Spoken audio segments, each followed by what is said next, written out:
ओम शांति।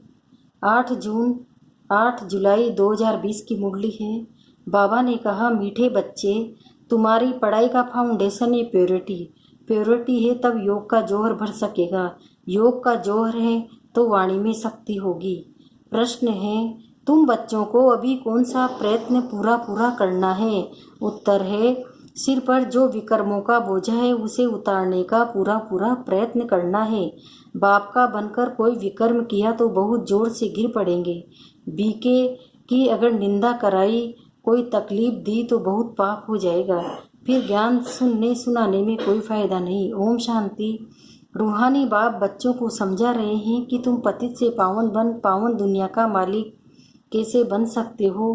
पावन दुनिया को स्वर्ग अथवा विष्णुपुरी लक्ष्मी नारायण का राज्य कहा जाता है। विष्णु अर्थात लक्ष्मी नारायण का कंबाइंड चित्र ऐसा बनाया है, इसलिए समझाया जाता है।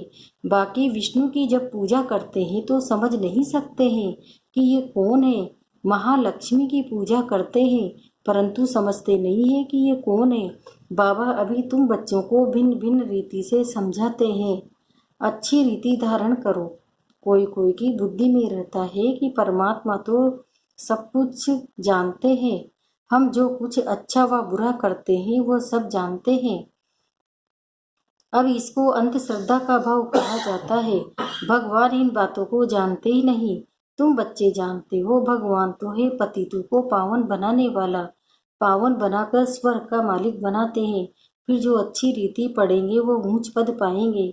बाकी ऐसे नहीं समझना है कि बाप सबके दिलों को जानते हैं।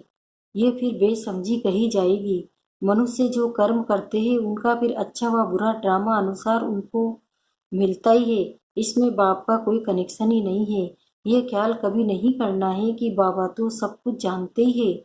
बहुत हैं जो विकार में जाते पाप करते रहते हैं और फिर यहाँ अथवा सेंटर पर आ जाते हैं।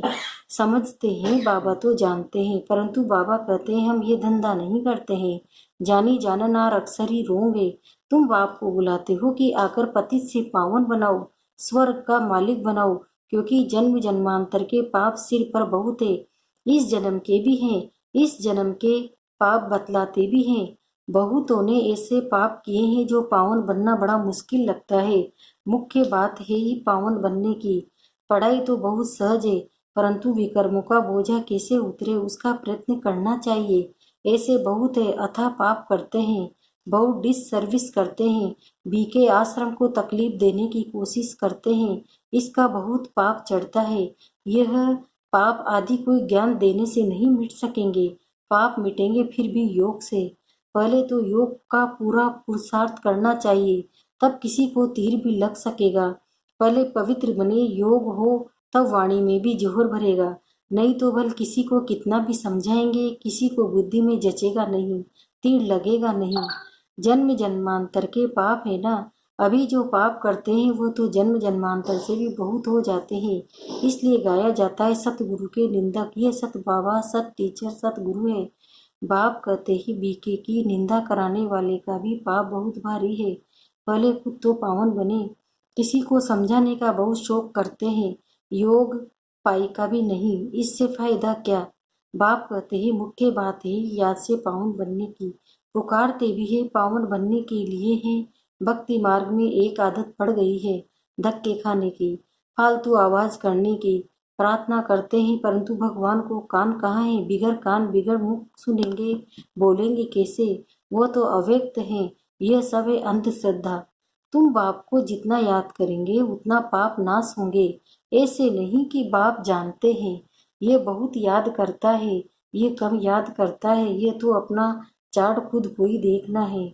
बाप ने कहा है याद से ही तुम्हारे विकर्म विनाश होंगे। बाबा भी तुमसे ही पूछते हैं कि कितना याद करते हो। चलन से भी मालूम पड़ता है, सिवाय याद के पाप कट नहीं सकते हैं। ऐसे नहीं किसी को ज्ञान सुनाते हो तो तुम्हारे व उसके पाप कट जाएंगे। नहीं, जब खुद याद करे तब पाप कटे। मूल बात है पावन बनने की। बाप कहते मेरे बने हो तो कोई पाप नहीं करो, नहीं तो बहुत जोर से गिर पड़ेंगे। उम्मीद भी नहीं रखनी है कि हम अच्छा पद पा सकेंगे। प्रदर्शनी में बहुतों को समझाते हैं तो बस खुश हो जाते हैं। हमने बहुत सर्विस की है, परंतु बाप कहते हैं पहले तुम तो पावन बनो, बाप को याद करो। याद में बहुत फेल होते हैं, ज्ञान तो बहुत सहज है। सिर्फ 84 के चक्र को जानना है। उस पढ़ाई में कितने हिसाब किताब पढ़ते हैं, मेहनत करते हैं, कमाएंगे क्या? पढ़ते पढ़ते मर जाए तो पढ़ाई खत्म। तुम बच्चे जो जितना याद में रहेंगे उतना धारणा होगी। पवित्र नहीं बनेंगे, पाप नहीं मिटाएंगे तो बहुत सजा खानी पड़ेगी। ऐसे नहीं, हमारी याद तो बाबा को पहुंचती है। बाबा क्या करेंगे? तुम याद करेंगे तो तुम पावन बनेंगे। बाबा उसमें क्या करेंगे? क्या शाबाश देंगे? बहुत बच्चे हैं जो कहते हैं हम तो सदैव बाप को याद करते ही रहते हैं, उनके बिगर हमारा है ही कौन। ये भी गपोड़ा मारते रहते हैं। याद में तो बड़ी मेहनत है, हम याद करते हैं व नहीं ये भी समझ नहीं सकते। अनजाने से कह देते हम तो याद करते ही हैं। मेहनत बिगर कोई विश्व का मालिक थोड़े ही बन सकते हैं, ऊंच पद पा न सके। याद का जोहर जब भरे तब सर्विस कर सके, फिर देखा जाए कितनी सर्विस कर प्रजा बनाई। हिसाब चाहिए ना, हम कितने को आप समान बनाते हैं। प्रजा बनानी पड़े ना, तब रजाई पद पा सकते हैं। वो तो अभी कुछ है नहीं। योग में रहे जोवर भरे तब किसी को पूरा तीर लगे। शास्त्रों में भी है ना, पिछाड़ी में भीष्म पितामह द्रोणाचार्य आदि को ज्ञान दिया। जब तुम्हारा पतितपना निकल सतो प्रधान तक आत्मा आ सकती है, तब जोहर भरता है तो झट तीर लग जाता है। ये कभी ख्याल नहीं करो कि बाबा तो सब कुछ जानते हैं। बाबा को जानने की क्या दरकार है? जो करेंगे सो पाएंगे। बाबा साक्षी हो देखते रहते हैं। बाबा को लिखते हैं हमने फलानी जगह जाकर सर्विस की। बाबा पूछेंगे पहले तुम याद की यात्रा पर तत्पर हो? पहली बात ही ये है। और संग तोड़ एक बाप संग जोड़ो, दे अभिमानी बनना पड़े। घर में रहते भी समझना है ये तो पुरानी दुनिया पुरानी देह है, ये सब खलास होना है। हमारा काम है बाप और वर्षे से। बाबा ऐसे नहीं कहते हैं कि ग्रस्त व्यवहार में नहीं रहो, कोई से बात न करो। बाबा से पूछते हैं शादी पर जाओ, बाबा कहेंगे भल जाओ। वहां भी जाकर सर्विस करो। बुद्धि का योग से हो बाबा से हो। जन्म जन्मांतर के विकर्म याद बल से ही भस्म होंगे। यहाँ भी अगर विकर्म करते हैं तो बहुत सजाएं भोगनी पड़े। पावन बनते बनते विकार में गिरा तो मरा, एकदम पूजा पूजा हो जाते हैं। श्रीमत पर न चल बहुत नुकसान करते हैं। कदम कदम पर श्रीमत चाहिए। ऐसे ऐसे पाप करते हैं जो योग लग न सके, याद कर न सके।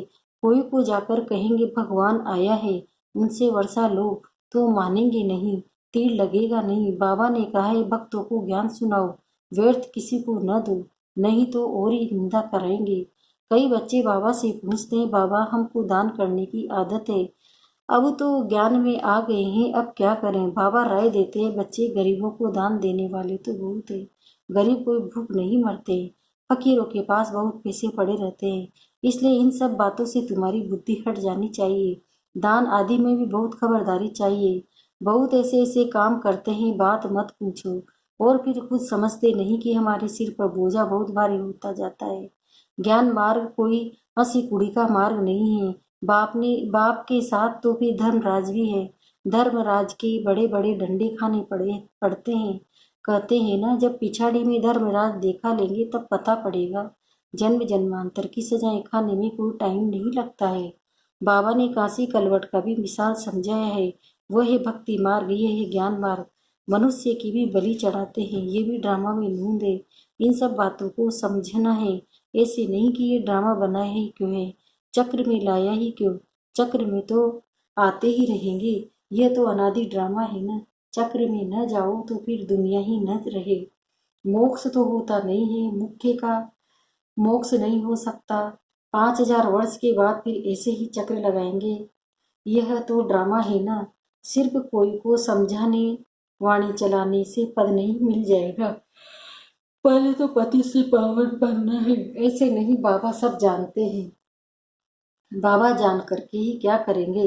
पहले तो तुम्हारी आत्मा जानती है। श्रीमत पर हम क्या करते हैं, कहाँ तक बाबा को याद करते हैं, बाकी बाबा ही बैठ कर जाने, इससे फायदा ही क्या है? तुम जो कुछ करते हो सो तुम पाएंगे। बाबा तुम्हारी एक्ट और सर्विस से जानते हैं। ये बच्चा अच्छी सर्विस करते हैं, फलाने नहीं बाबा का बनकर बहुत विक्रम किए हैं तो उसकी मुरली में जोर बढ़ न सके। ये ज्ञान तलवार है, उसमें याद बल का जोर चाहिए। योग बल से तुम विश्व पर विजय प्राप्त करते हो, बाकी ज्ञान से नई दुनिया में ऊंच पद पाएंगे।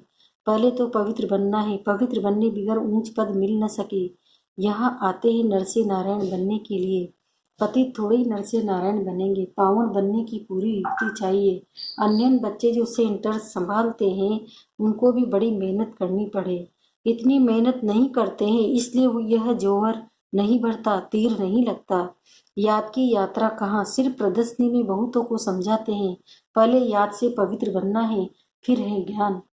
पावन होंगे तो ज्ञान की धारणा होगी, पतित को धारणा नहीं होगी नहीं। मुख्य सब्जेक्ट याद की, उस पढ़ाई में भी सब्जेक्ट होती है ना। तुम्हारे पास भी बल बीके बनते हैं, परंतु ब्रह्मा कुमार कुमारी भाई बहन बनना मासी का गण नहीं है। सिर्फ कहने मात्र नहीं बनना है। देवता बनने के लिए पहले पवित्र जरूर बनना है, फिर है पढ़ाई। सिर्फ पढ़ाई होगी, पवित्र नहीं होंगे तो ऊंच पद नहीं पा सकेंगे। आत्मा पवित्र चाहिए, पवित्र हो तब पवित्र दुनिया में ऊंच पद पा सके।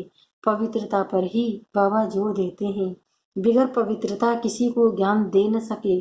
बाकी बाबा देखते कुछ भी नहीं है, खुद बैठे हैं ना, सब बातें समझाते हैं। भक्ति मार्ग में भावना का भाड़ा मिल जाता है।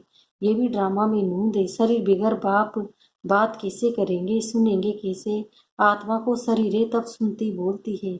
बाबा कहते हैं मुझे आर्गन से नहीं तो सुनूं, जानूं कैसे। समझते हैं बाबा तो जानते हैं, हम विकार में जाते हैं। अगर नहीं जानते हैं तो भगवान ही नहीं मानेंगे। ऐसे भी बहुत होते हैं। बाप कहते हैं मैं आया हूँ तुमको पावन बनाने का रास्ता बताने, साक्षी वो देखता हूँ। बाकी बच्चों की चलन से मालूम पड़ जाता है ये कपूत है वह सपूत है। सर्विस का भी सबूत चाहिए, ये भी जानते हैं जो करता है सो पाता है। श्रीमत पर चलेगा तो श्रेष्ठ बनेगा, नहीं तो चलेगा तो खुद ही गंदा बनकर गिरेगा। कोई भी बात है तो क्लियर पूछो, अंधश्रद्धा की बात नहीं है। बाबा सिर्फ कहते हैं याद का जोर नहीं होगा तो पावन कैसे बनेंगे। इस जन्म में भी पाप ऐसे ऐसे करते हैं बात मत पूछो। ये है पाप आत्माओं की दुनिया, सतयुगे पुण्य आत्माओं की दुनिया। ये है संगम। कोई तो डल हेड है जो धारणा कर नहीं सकते हैं, बाबा को याद नहीं कर सकते हैं, फिर टू लेट हो जाएंगे। बम बोर को आग लग जाएगी, फिर योग में भी रह नहीं सकेंगे। उस समय तो हाहाकार मच जाती है, बहुत दुख के पहाड़ गिरने वाले हैं। यही पूर्ण रहना चाहिए कि हम अपना राज्य भाग्य तो बाप से ले लेवे। देह अभिमान छोड़ सर्विस में लग जाना चाहिए। कल्याणकारी बनना है, धन व्यर्थ नहीं गंवाना है। जो लायक ही नहीं ऐसे पतित को कभी दान नहीं देना चाहिए, नहीं तो दान देने वाले पर भी आ जाता है। ऐसे नहीं कि ढिंढोरा पीटना है कि भगवान आया है। ऐसे भगवान कहलाने वाले भारत में बहुत है, कोई मानेंगे नहीं, ये तुम जानते हो। तुमको रोशनी मिली है। अच्छा मीठे मीठे सिकिंदे बच्चों प्रति माता पिता बाप दादा का याद प्यार और गुड मॉर्निंग। रूहानी बाप की रूहानी बच्चों को नमस्ते। हम रूहानी बच्चों की भी रूहानी माता पिता बाप दादा को याद प्यार गुड मॉर्निंग, नमस्ते नमस्ते नमस्ते। शुक्रिया बाबा शुक्रिया, आपका पद्मा पदम शुक्रिया। धारणा के लिए मुख्य सहारे पढ़ाई के साथ साथ पवित्र जरूर बनना है। ऐसा लायक व सपूत बच्चा बन सर्विस का सबूत देना है। श्रीमत पर स्वयं को श्रेष्ठ बनाना है। दूसरा है स्थूल धन भी व्यर्थ नहीं गंवाना है, पतितों को दान नहीं करना है, ज्ञान धन भी पात्र को देख कर देना है। वरदान सदा मोल्ड होने की विशेषता से संपर्क और सेवा में सफल होने वाले सफलता मूर्त भव। जिन बच्चों में स्वयं को मोल्ड करने की विशेषता है वह सहज ही गोल्डन एज की स्टेज तक पहुंच सकते हैं। जैसा समय जैसे संवटास हो उसी प्रमाण अपनी धारणाओं को प्रत्यक्ष करने के लिए मोल्ड होना पड़ता है। मोल्ड होने वाले ही रियल गोल्ड है। जैसे साकार बाप की विशेषता देखी, जैसा समय जैसा व्यक्ति वैसा रूप। ऐसे फल उखादर करो तो सेवा और संपर्क सब में सहज ही सफलता मूर्त बन जाएंगे। स्लोगन जहाँ सर्व शक्तियां हैं वहाँ निर्विघ्न सफलता साथ है। ओम शांति।